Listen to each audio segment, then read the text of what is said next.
सिंधुदुर्ग जिल्ह्यामध्ये मोठ्या प्रमाणात मत्स्य दुष्काळ पडलेला आहे. आपण बघितलं असाल की संपूर्ण सिंधुदुर्ग जिल्ह्यामध्ये एलईडी लाईट ज्या आहेत त्या एलईडी लाईटच्या माध्यमातून दिवसा जेवढा उजेड असतो तसा रात्रीचा संध्याकाळचा समुद्र किनाऱ्यावर पूर्णपणे उजेड असतो. एलईडीला पूर्णपणे बंदी असताना सुद्धा या सिंधुदुर्ग जिल्ह्यातील म्हणा किंवा रत्नागिरी जिल्ह्यातील म्हणा आमच्या मालवणच्या समुद्र किनाऱ्यावरचे सगळे मासे खरवडून नेलेले आहेत. आणि त्यामुळे पारंपरिक मच्छीमार असतील, छोटे ट्रॉलर असतील, यांना या दुष्काळाचा सामना करावा लागलेला आहे. त्याचबरोबर एकीकडे मत्स्यमंत्री सांगतायत की दुप्पट उत्पादन आपण निर्यात केलंय, परंतु हे निर्यात केलेलं उत्पन्न हे एलईडी धारकांनी पकडून हे केलेलं आहे, बाजारात आणलेलं आहे. आणि त्यामुळे आपण जर आज बाजारामध्ये बघितलं तरी माशा बाजारात शिल्लक राहिलेला नाहीये. त्याचबरोबर डिझेलचे दर आहेत, ते डिझेलचे दर सुद्धा भीक नको पण कुत्रावर अशी मच्छीमारांची अवस्था झालेली सरकारने करून ठेवली आहे.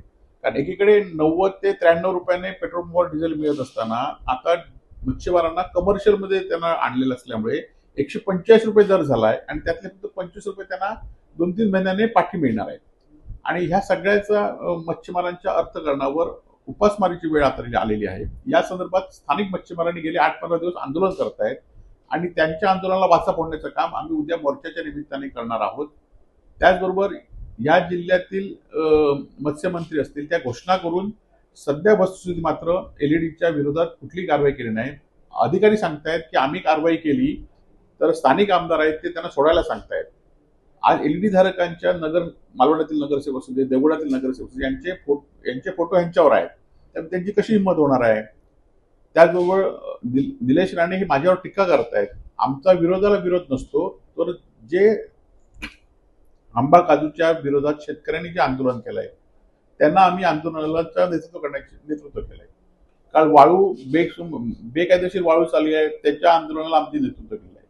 आज मच्छीमारांनी जे आंदोलन केलंय त्याला आम्ही पाठिंबा दिलेला आहे. आणि त्यामुळे विरोधाला विरोध करण्याचं कारण नाही. खरं तर तुम्ही